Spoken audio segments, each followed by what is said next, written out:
Mr. Speaker, Madam, this government has three enemies. One is farmers, other one is weavers, other is fishermen. It has done nothing for these three communities which have given India its identity in the commitment of the nations. Of course, your other bias against the women, underprivileged communities and social justice will make the issue only worse. I want this House to first debate what is the amendment proposed to do for fishermen. Whether the fisherman community has been consulted before it is drafted and then cleared for the further proceedings. Madam. To consolidate all these laws, to remove the inconsistencies and aligned with the modern realities. It's extremely important, and that is why here is a robust framework, a simplified framework to actually ensure competence, to actually ensure efficiency in the governance of immigration and foreign nationals and other related matters.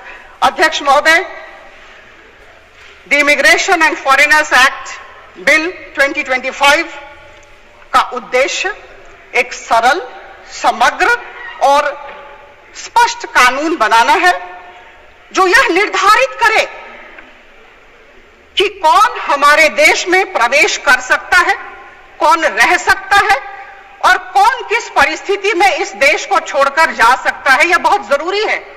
और इस bill में बहुत अच्छी बात एक लिखी गई है कि जितने भी अस्पताल हैं, जितने भी संस्थान हैं, शैक्षणिक संस्थान और अन्य संस्थान, वो रिपोर्ट करेंगे कि उनके पास, उनके क्षेत्र में, उनके संस्थानों में कितने फॉरेन नेशनल्स हैं, कितने विदेशी हैं। यह कदम न केवल दस्तावेज की जांच में सख्ती बताएगा, बल्कि उन लोगों के खिलाफ जो कार्रवाई होनी है उसे भी सुनिश्चित करेगा जो नियमों का उल्लंघन करते हैं। And here is a no nonsense government. हम अतिथि देवो भव की बात करते हैं और इसके साथ साथ जो नियमों का उल्लंघन करेंगे निश्चित तौर पर उनके विरुद्ध कार्रवाई की जाएगी और सख्त कार्रवाई की जाएगी। I was also trying to understand while I was reading the bill, while I was reading all the connected documents pertaining to the bill, as to how this idea, this great idea came to our Ministry of Home Affairs to draft this bill. My dear friends, I'm delighted to inform all my esteemed colleagues here from the right and the left that the ministry has done a meticulous job, I reiterate, and they drew upon the recommendations of various parliamentary standing committees and the Law Commission. I quote here, I will bring to your knowledge that the Estimates Committee of the Parliament in 1992 actually identified many gaps in the implementation of the laws pertaining to immigration and foreign nationals. They had recommended at that point of time in 1992 many key reforms, and at the same time they had said that the laws governing the immigration should be very stringent. Number two, I would also like to inform you that there is this Law Commission 175th report. I reiterate, Law Commission 175th report, which has very strongly recommended the overhauling of these laws, these four laws which I talked of. Now, number three, let me come to the report of the Parliamentary Standing Committee on Home Affairs in 1998, which categorically stated that there was a requirement of in-depth study of the status of effectiveness of all these laws that were in operation and that were not giving the kind of dividend that all of us in India deserved. We were not getting the results that should have been given to us. Therefore, my dear friends, keeping in view the Supreme Court judgment of 1970, keeping in view the recommendations of the Parliamentary Standing Committee and the Law Commission 175th report, and keeping in view the need of the hour, I think we wanted this particular bill, and which has come in a very good shape. Friends, what are the major components? I'll just touch upon 6 points. I'll not take much of your time. Brevity is the soul of the wit. I will not go beyond a particular point. 6 points. 1. It clearly states that no individual shall be allowed to enter India via air, water or land without a valid transport and related travel documents. Is it wrong? Is the Home Ministry wrong if it talks very emphatically about it? Not at all. It is the duty of the government to ensure that there is absolutely no nonsense approach when governance and administration of issues are concerned. No foreigner should be allowed to enter into or stay in India if his or her staying in India will be a threat to the national security. The decision of the immigration officer will be final and binding. Now there is a question from my esteemed colleague Manish Tiwari.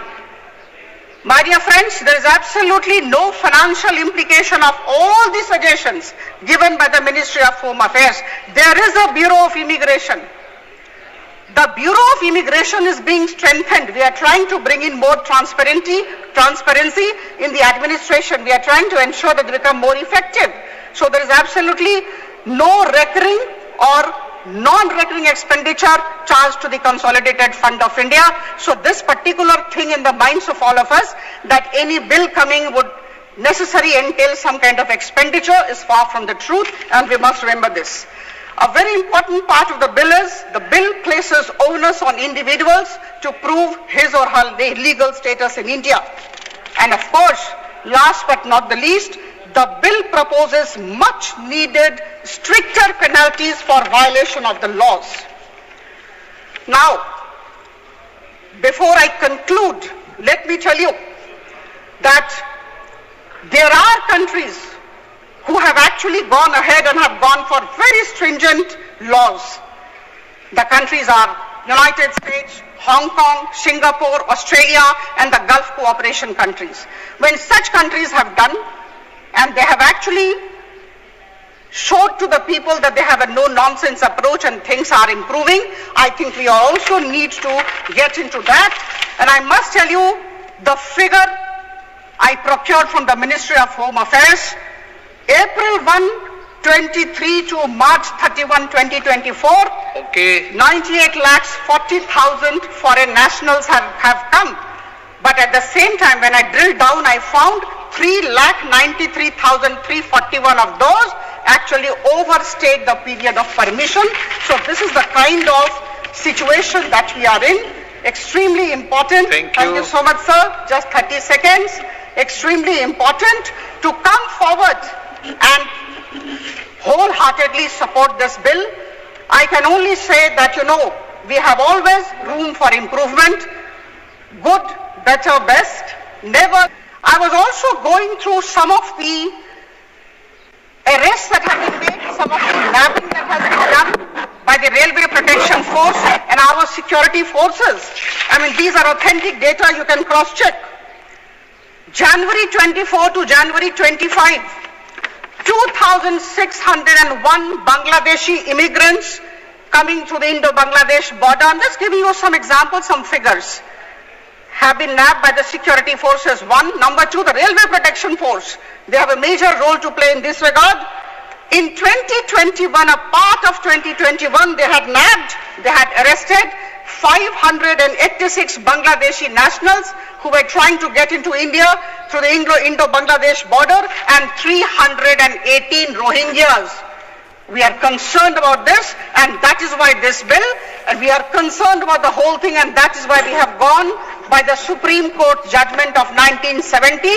The Ministry of Home Affairs, Government of India is well within its right to draft this particular bill. Friends, why this bill? I'm coming to that question again. Why this bill? I think all my friends to my right should know that this bill was the need of the hour. I'm giving you clear-cut reasons as to why we needed this bill. The matters concerning foreigners and the immigration are actually looked into, or rather administered, by 4 laws at this point of time. Number 1, the Foreigners Act 1946, the Immigration Act 2000, the Passport Entry to India Act 1920, and the Registration of Foreigners Act 1939. talk to you about all the years. Now, my dear friends, all these are pre-constitution laws, most of them. Number one.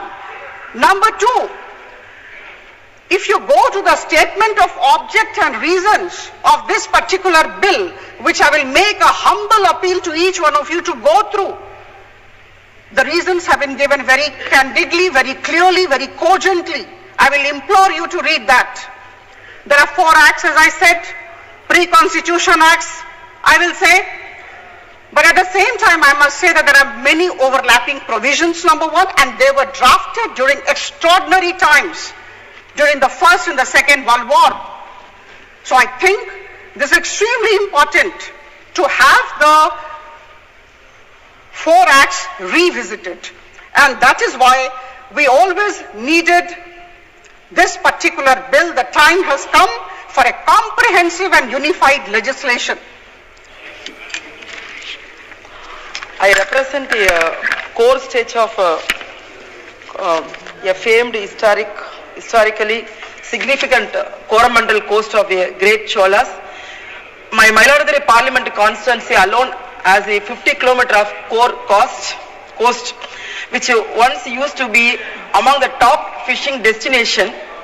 Even now, besides fishing community, Mailadure has such historically renowned ports like Tarangambadi, Pumbugar, Payar of Sirgali. Places like Karaikal and Kodikarai and Nagapatna are not far away. So I represent a critical stretch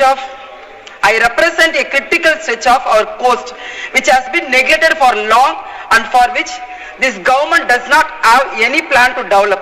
First of all, here are the salient features of bill under debate. The Coastal Shipping Bill 2024 was introduced in the Lok Sabha on December 2nd December and 2024. Territorial waters extend up to 12 nautical miles from the coast, about 22 kilometers. Adjoining maritime zones extend up to 200 nautical miles, about 370 kilometers. The bill seeks to regulate all types of vessels, including shipping, ships, boats, sailing vessels, and mobile offshore drilling units, regardless of them being self-propelled or not. The bill expands this definition to include provision of services including exploration, research, and any other commercial activities except fishing. The Coastal and Inland Shipping Strategy Plan. The bill requires the central government to prepare a national coastal inland shipping strategy plan within 2 years of the commencement of this act. My sincere concerns stem from only a couple of provisions, which are: number one, bringing all the vessels, including ship, boats, sailing vessels, under the ambit of this law. Secondly, mobile offshore drilling units under the ambit of this law. Sir, the bill lays down too much of importance of power and regulatory jurisdiction of the union government and less importance of the people who own, manage and run the vessels for general welfare and development of the nation. I request this August House ask itself as to what has been done to help develop ports like Tarangambadi, Pumbugar and Payar and Sirgali, unless berthing capacity, cargo handling capacity and repairing facilities are created and improved in these ports. This bill will mean a little or nothing to my constituency, in particularly the Tamil Nadu in general. I would like to know that what budgetary allocation and policy proposals are there for my constituency. The next important issue is the offshore drilling, which are notoriously high from my Mailadure constituency right up to the ecological fragile Gulf of Mannar. Even in this latest report, the union government had admitted that it had either granted or was considering offshore drilling permission for private companies as well as public sector undertaking. Such joint destruction of my Coromandel coastal stretch alone my constituency, along along my constituency and began is impermissible for social, political, economical and environmental reasons. I seek to know if the key stockholders who are the fisherman community has been consulted before these provisions are drafted and placed before the August House for the debate.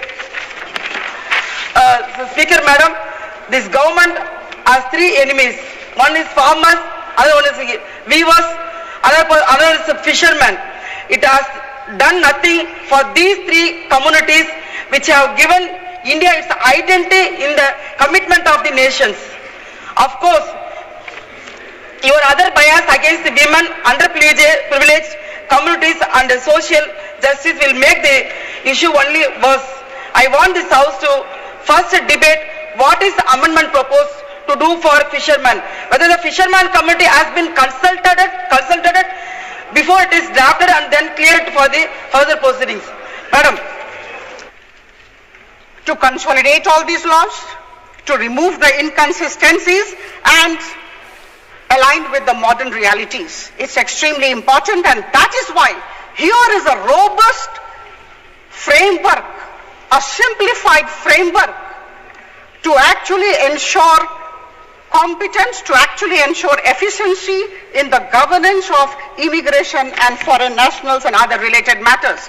Adhyaksh Mahoday, the Immigration and Foreigners Act Bill 2025 का उद्देश्य एक सरल, समग्र और स्पष्ट कानून बनाना है जो यह निर्धारित करे कि कौन हमारे देश में प्रवेश कर सकता है, कौन रह सकता है और कौन किस परिस्थिति में इस देश को छोड़कर जा सकता है। यह बहुत जरूरी है। और इस बिल में बहुत अच्छी बात एक लिखी गई है कि जितने भी अस्पताल हैं, जितने भी संस्थान हैं, शैक्षणिक संस्थान और अन्य संस्थान, वो रिपोर्ट करेंगे कि उनके पास, उनके क्षेत्र में, उनके संस्थानों में कितने फॉरेन नेशनल्स हैं, कितने विदेशी हैं। यह कदम न केवल दस्तावेज की जांच में सख्ती बताएगा, बल्कि उन लोगों के खिलाफ जो कार्रवाई होनी है उसे भी सुनिश्चित करेगा जो नियमों का उल्लंघन करते हैं। And here is a no nonsense government. हम अतिथि देवो भव की बात करते हैं और इसके साथ साथ जो नियमों का उल्लंघन करेंगे निश्चित तौर पर उनके विरुद्ध कार्रवाई की जाएगी और सख्त कार्रवाई की जाएगी। I was also trying to understand while I was reading the bill, while I was reading all the connected documents pertaining to the bill, as to how this idea, this great idea came to our Ministry of Home Affairs to draft this bill. My dear friends, I'm delighted to inform all my esteemed colleagues here from the right and the left that the ministry has done a meticulous job, I reiterate, and they drew upon the recommendations of various parliamentary standing committees and the Law Commission. I quote here, I will bring to your knowledge that the Estimates Committee of the Parliament in 1992 actually identified lot many gaps in the implementation of the laws pertaining to immigration and foreign nationals. They had recommended at that point of time in 1992 many key reforms, and at the same time they had said that the laws governing the immigration should be very stringent. Number two, I would also like to inform you that there is this Law Commission 175th report. I reiterate, Law Commission 175th report, which has very strongly recommended the overhauling of these laws, these 4 laws which I talked of. Now, number 3, let me come to the report of the Parliamentary Standing Committee on Home Affairs in 1998, which categorically stated that there was a requirement of in-depth study of the status of effectiveness of all these laws that were in operation and that were not giving the kind of dividend that all of us in India deserved. We were not getting the results that should have been given to us.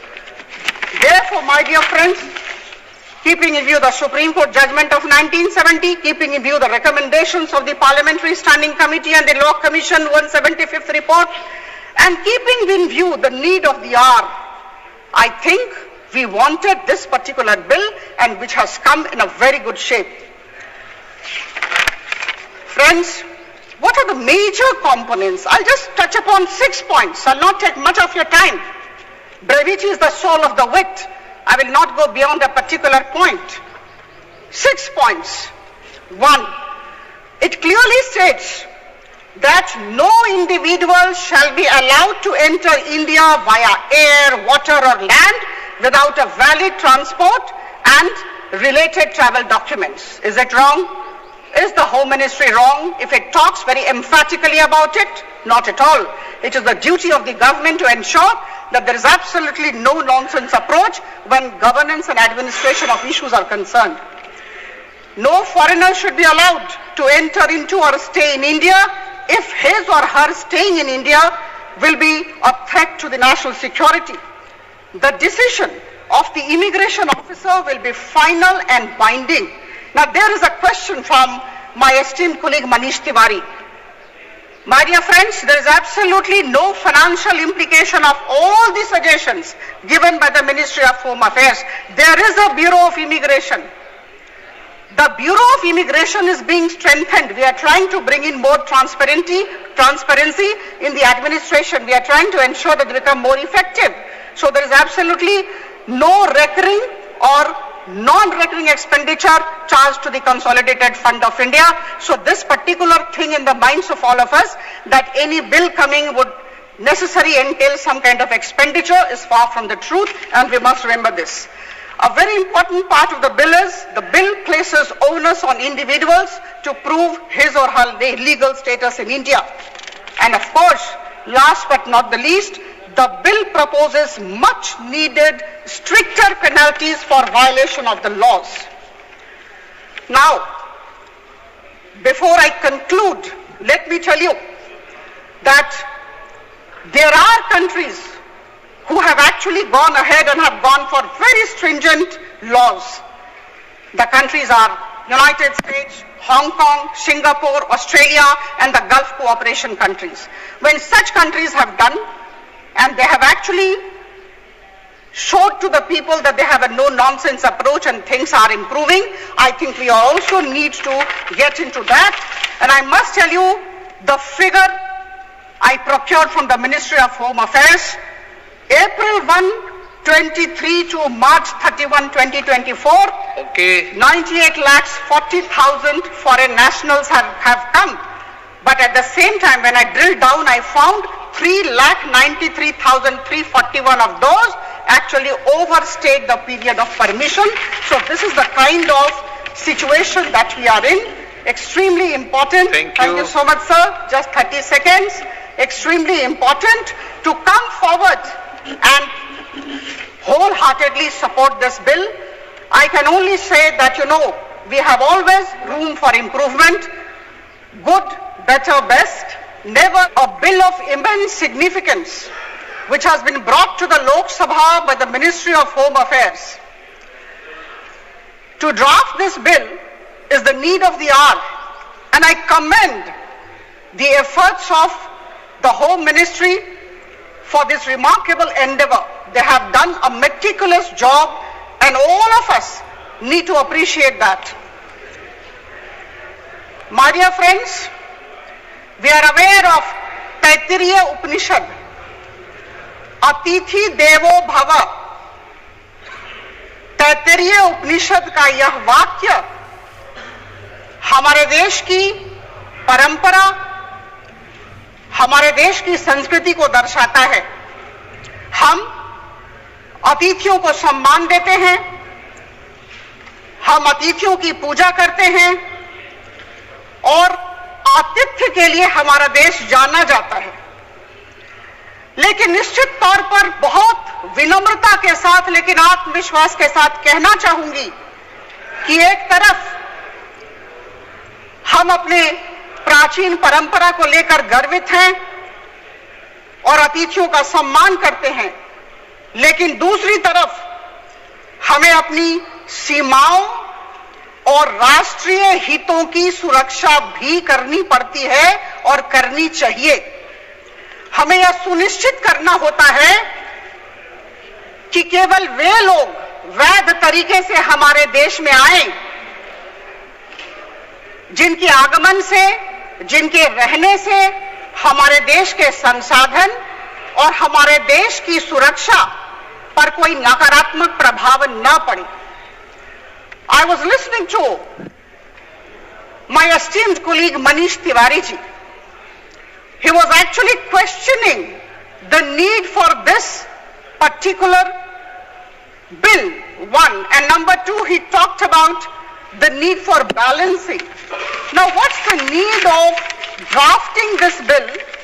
My dear friends, I will take you to 1970 to a particular Supreme Court case. I have gone through that case. R. Monteiro versus State of Goa, 1970. Honorable Supreme Court has given a very clear-cut judgment. With your permission, Speaker sir, I will like to read out. It cannot be doubted that the reception and residence of an alien is a matter of discretion, and every state has, by reason of its own territorial supremacy, not only the legal right but also the competence to exclude the aliens from the whole or any part of its territories. A state can make laws for the entry, residence and eviction regulating aliens. I was quite interested to know as to how many illegal immigrants are there in the country.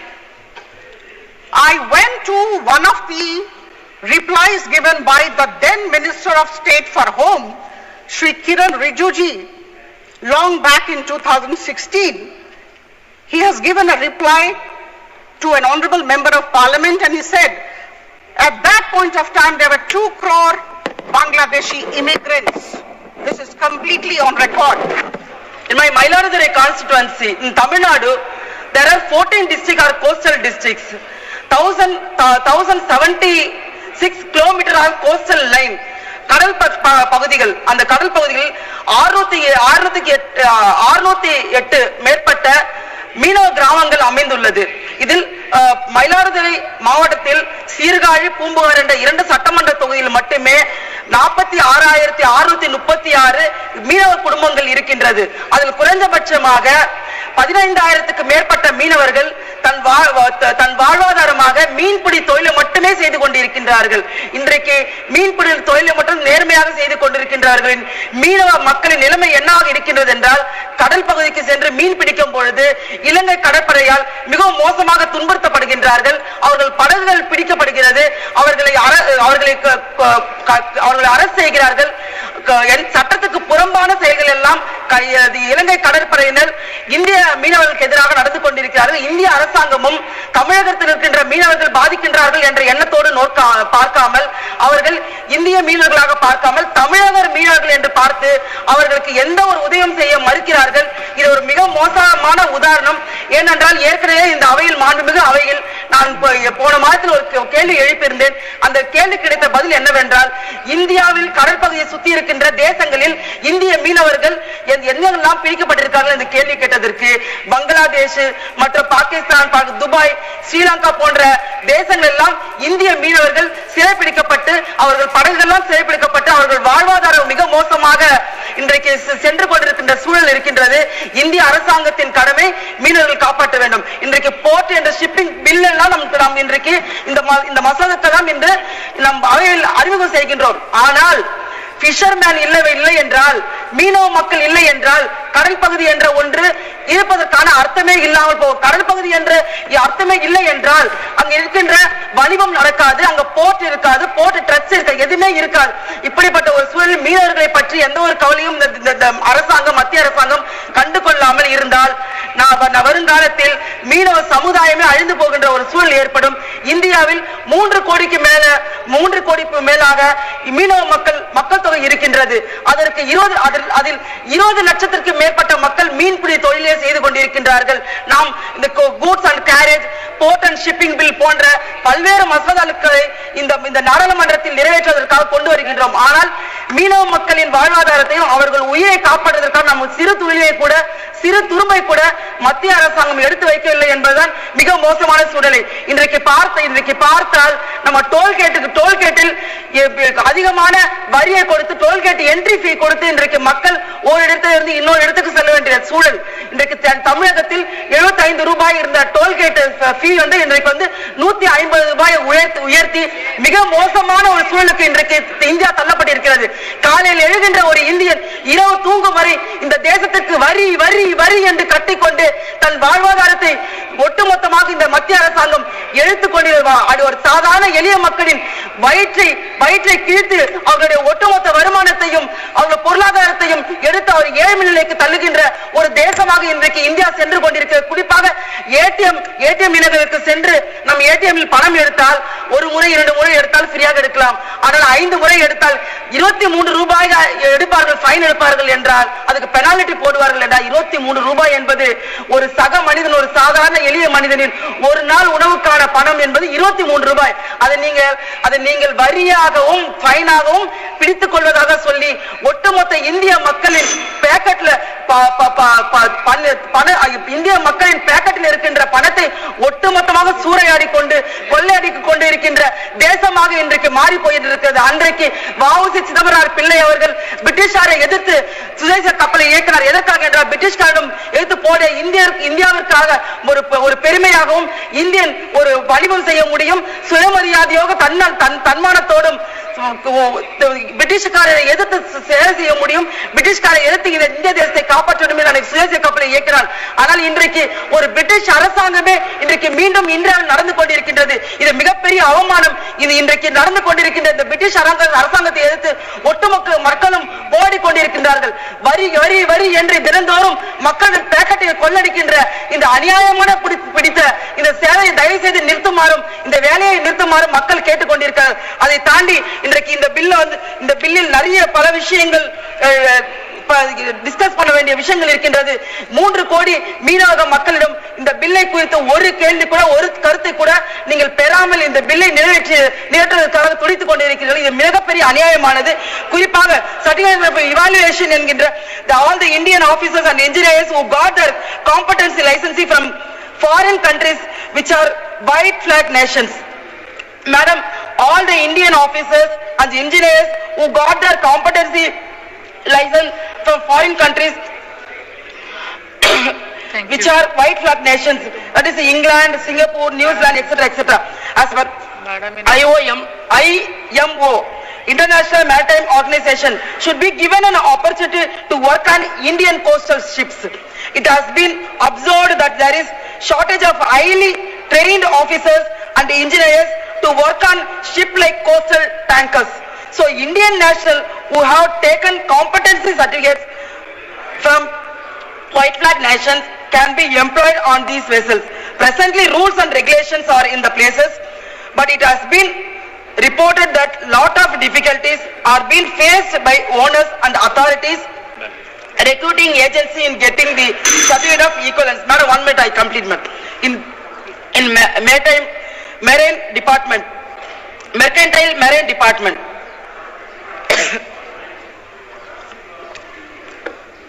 So amendments need to be done so that these Indian officers and engineers transition from working in foreign shipping to coastal shipping is easy. Coastal shipping will get a lot of benefits from the experience and highly skilling training of these